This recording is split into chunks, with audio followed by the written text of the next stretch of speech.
Yum, yum! Hey everybody, and welcome back to Moto with Ellery. And in this episode, we're going to look at improving the look of metal textures or metal materials inside of Moto. Because I don't know about you, but when I look at something like this, it just makes me sad. So let's go ahead and improve this using stuff right inside of Moto. We're not going to go outside of Moto for anything. We're just going to use stock content and Moto material settings in order to make this metal look better. All right, so the first thing that we're going to do is we're going to look at the context of the metal, because when we look at something that's reflective, what we're looking at really is the environment being reflected in it. So when it comes to lighting, if you're going to light something that is reflective, then you're not lighting the object, but you're lighting the environment because it's being reflected in the object. So when we've got something like this where we have just a standard directional light, which we'll take out, and then we have our default gradient background, it's going to give us just a very plain and very boring look to the render. And you can see that the directional light, all that it was doing was providing a big specular highlight that was just blowing out a bunch of the details, and we couldn't even really see what was going on. So let's start here by putting in a better environment. Now, this might not always be something that you have an option to do. There might be cases where you need to render something in a specific environment, and that's really all that you can do with it. But in many cases, if we're looking at something where we're going to really focus in on a metal texture, it's going to be in some kind of an environment. So in order to keep this clean, we're going to put this into an environment, but we're also going to leave it in a relatively neutral backdrop like we have here. So let's start by just hopping up here to our environments, and I'm just going to use the real basic indoor environments, and I'm going to use the subway probe. Now, you could use different ones for this. Obviously, different things are going to have a different impact on the design, but I'm going to use this subway probe because I like the overall kind of amount of coloration that it gives. It's a little bit on the kind of yellowish warm side, but it's fairly neutral in general. Has some nice hot spots, and it works okay. Now, you could, if you want to get something that gives you a little bit more flexibility, look at using a panoramic environment instead of a probe. But I'm just going to use this one because this has been in previous versions of Moto for quite some time now. So if you're working with an older version of Moto, you'll still have this to work with.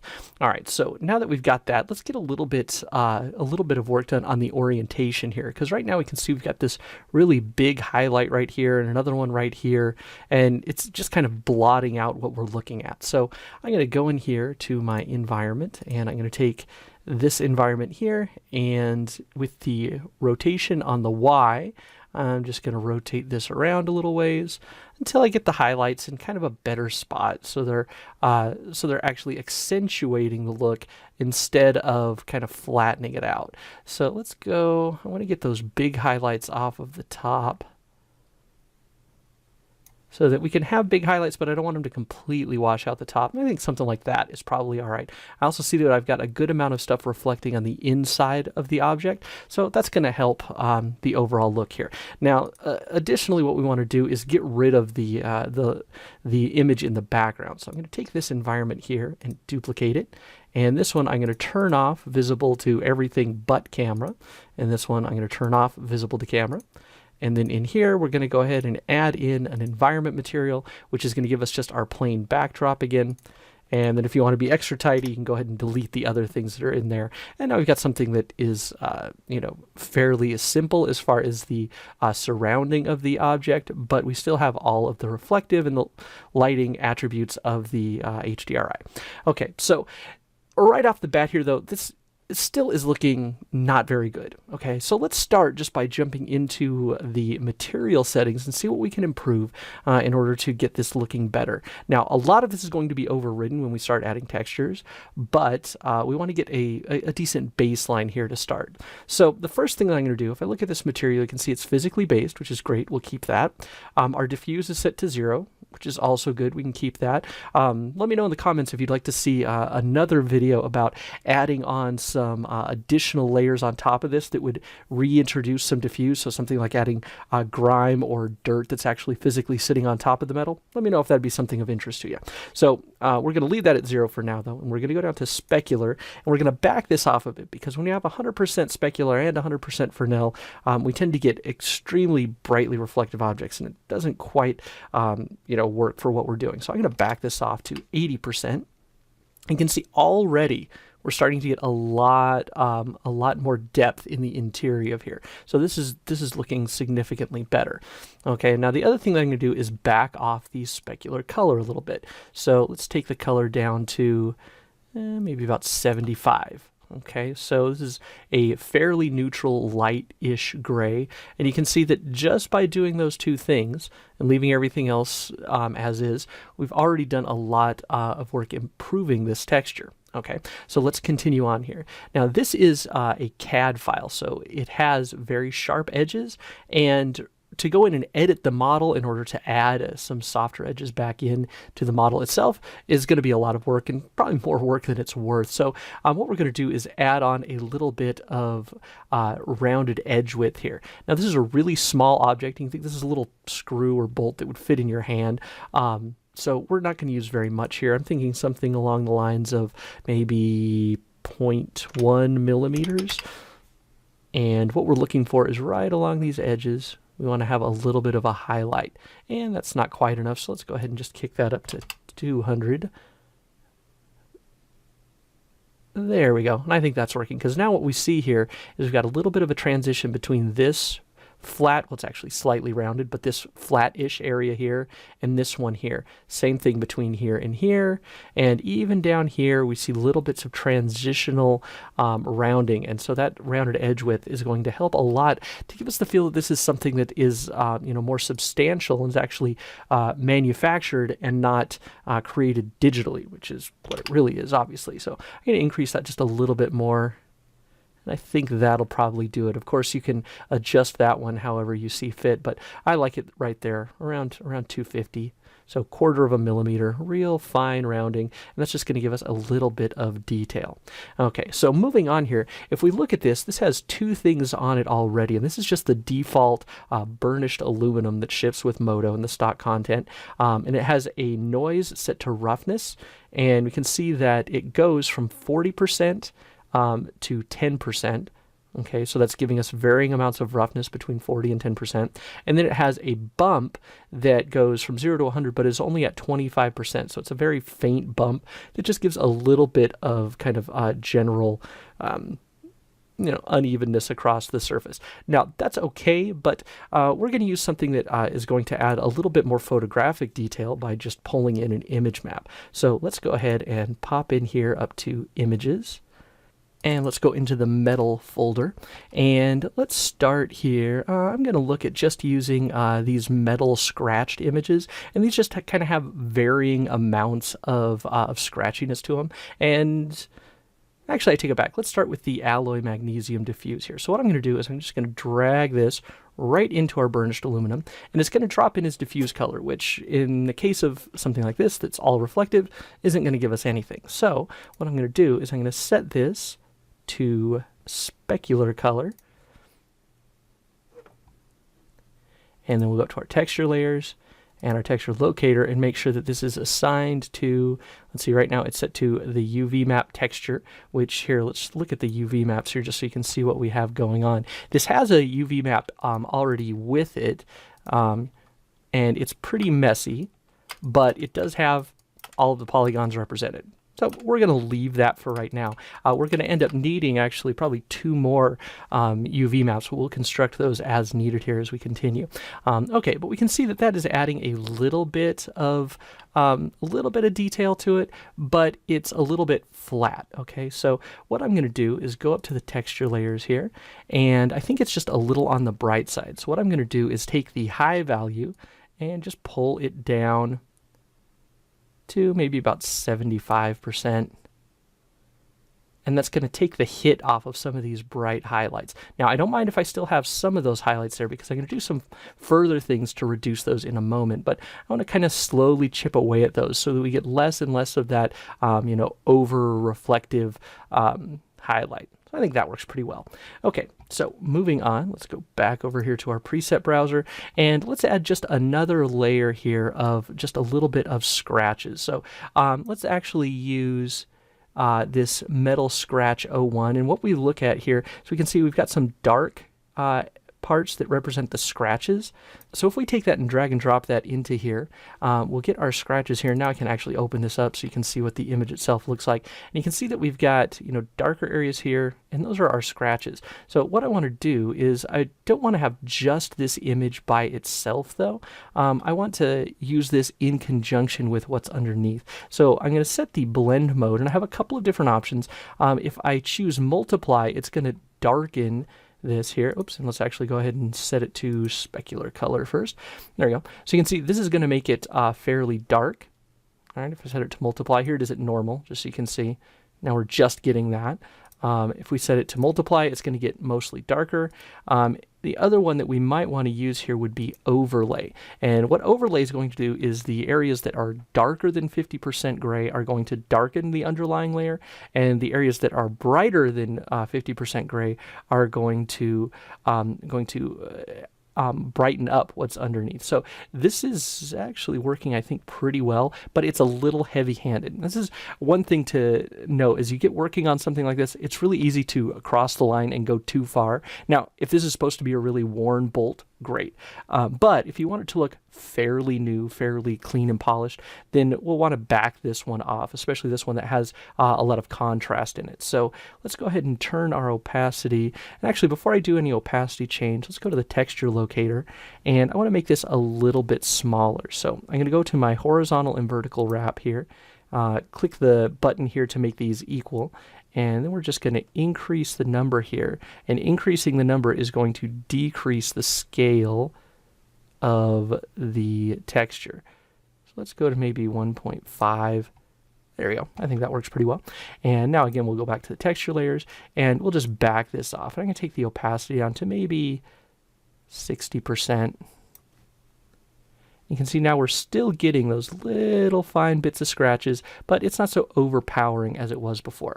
Again, when you have a couple of different layers of scratches and some extra texture, play with the amount that you're using based on what the application is. Okay. Now in this case, I want this to look fairly clean and nice, so I'm going to go with right there. If I wanted it to look a little bit more scratched, I could increase that number a bit more. And if I wanted to look even more scratched, I could either add another layer or look at adding something like a multiply blend mode instead of the overlay, because overlay is going to brighten up some areas, whereas multiply is only going to darken it. Okay. All right, so moving on, the next thing that I want to do is add on some anisotropic reflections. And anisotropic reflections are reflections that stretch across the surface of an object. So we think of reflections, you think of mirror reflections where you just see stuff reflected in your object. When you think of blurred reflections, you think of the reflections that are softened. Okay. Now with anisotropic reflections, we're looking at reflections that are stretched in one direction or another, or in multiple directions. We're actually going to use both of those in order to give us a surface that appears to have been machined. All right, so what I'm going to do here is I'm going to hop over and make a new UV map. What I want to get is all of the surfaces kind of facing the same direction. Okay, now we're going to use a few little tricks here in order to make this happen a lot faster, because otherwise this could take a while to do. So let's go down here, and I'm going to go to my object, and let's just zoom out a bit here so I can see UV space. And I'm going to create a new UV that I'll call Aniso. And what I'm going to do here is I want to get kind of both sides of the object and then all the stuff down the center in kind of 3 separate distinct chunks.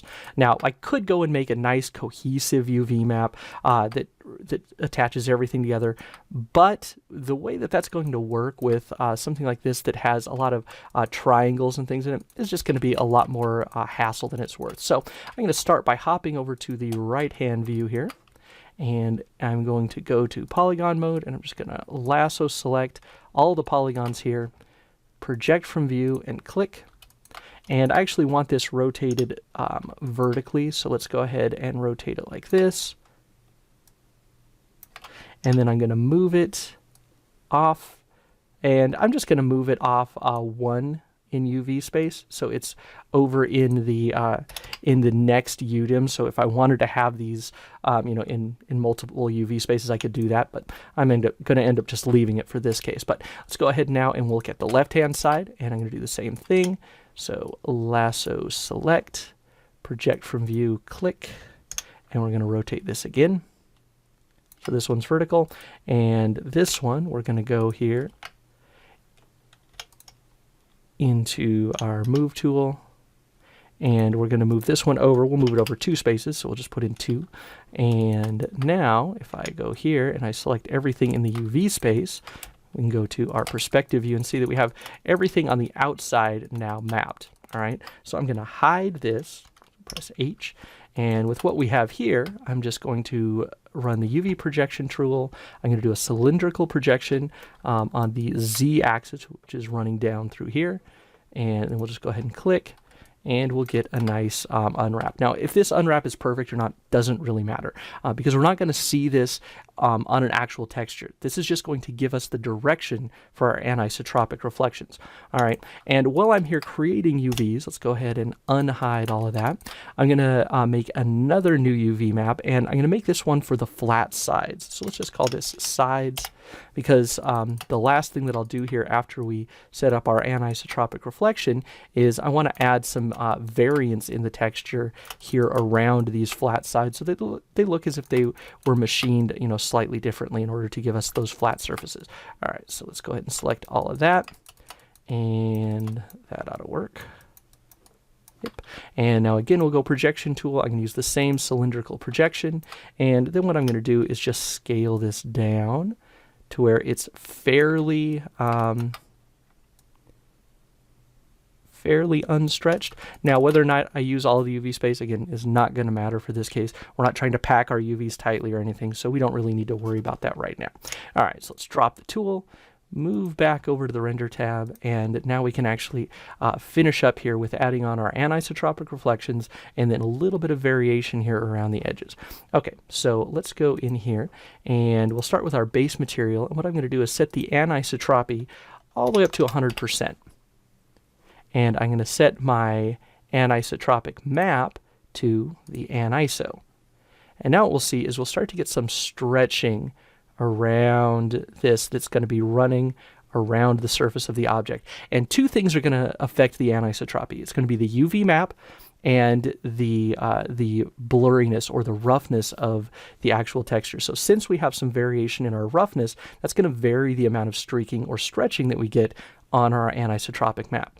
Okay, so now let's go ahead and we're going to add one more piece here by adding a different type of anisotropy around the sides here. So I'm going to go ahead and select all of these pieces right here, all those polygons, and I don't want it to be a different texture. I want to keep all the other texture attributes the same, but what I do want to do here is I want to change the anisotropy and a little bit of the bump as well. So let's go up here and I'm going to select, and we're going to create a selection set. So we'll assign a selection set that we'll call sides. Okay, and now we're going to go into our anisotropic map here. We're going to add a layer. It's going to be a group. In this group, the polygon tag is going to be set to selection set, and then the actual tag will be sides. Okay, so anything that we put inside here is only going to affect these polygons.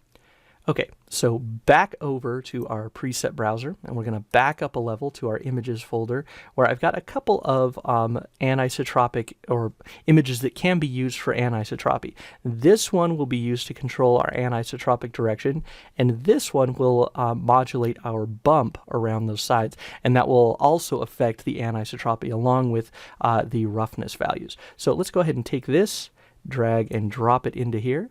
So this is going only into our sides, and I'm going to start by setting this to our specular color, because that's going to allow us to see it a lot better as we go ahead and get our placement set here. So let's go ahead and set our horizontal and vertical wrap up a bit. So maybe about 2, maybe a little bit higher. Oops.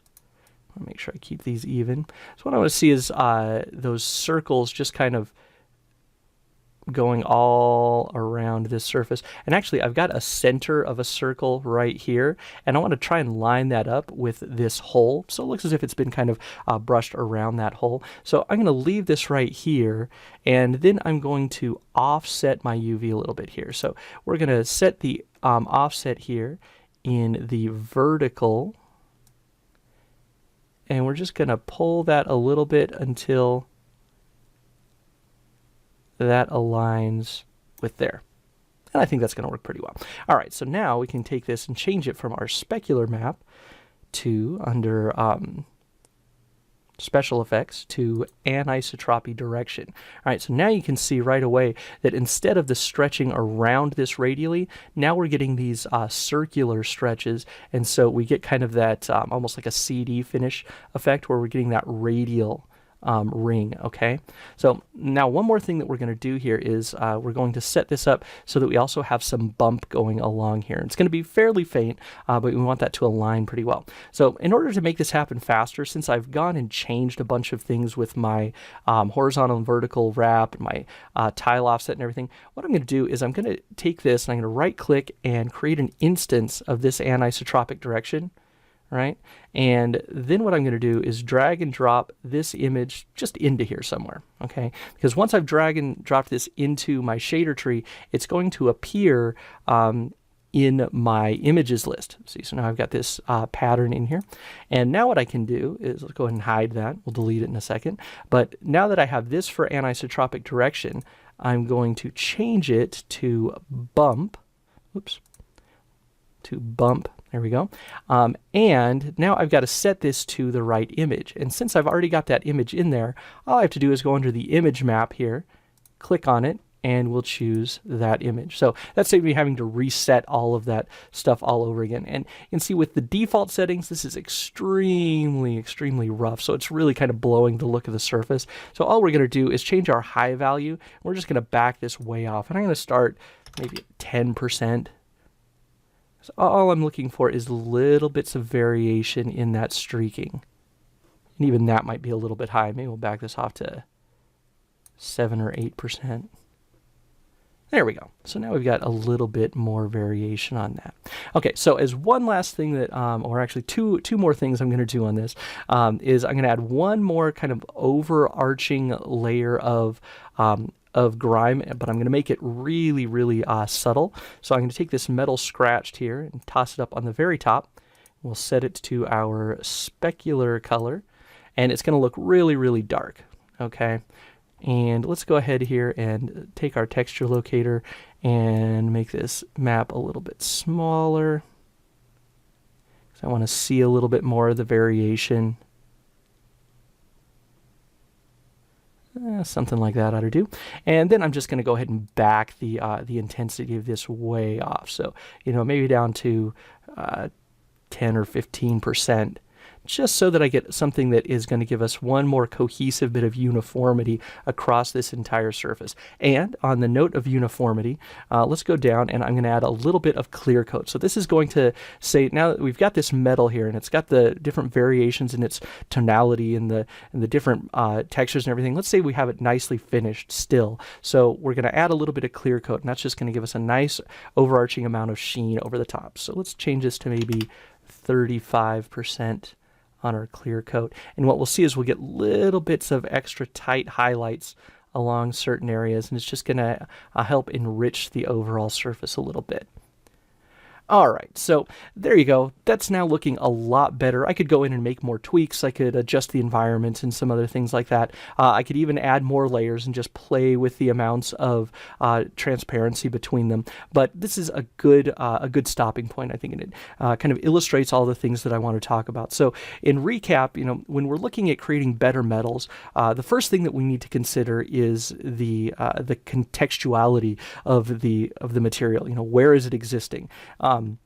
It's not existing in a vacuum. It's not existing in a dark gray to light gray gradient either. It's existing somewhere. So by using an HDRI for our reflections, and really it's just reflections and maybe a little bit of its shadow on the ground, because we're not looking at lighting, we're just looking at the reflections. We're going to pull it down and put it in a realistic environment, and that's going to help increase the realism and just the interesting look of the metal. Okay, so beyond that, we need to look and balance out just the basic variables of the material. We want to make sure that it's not overly reflective. We want to make sure that its reflective or specular color isn't overly bright.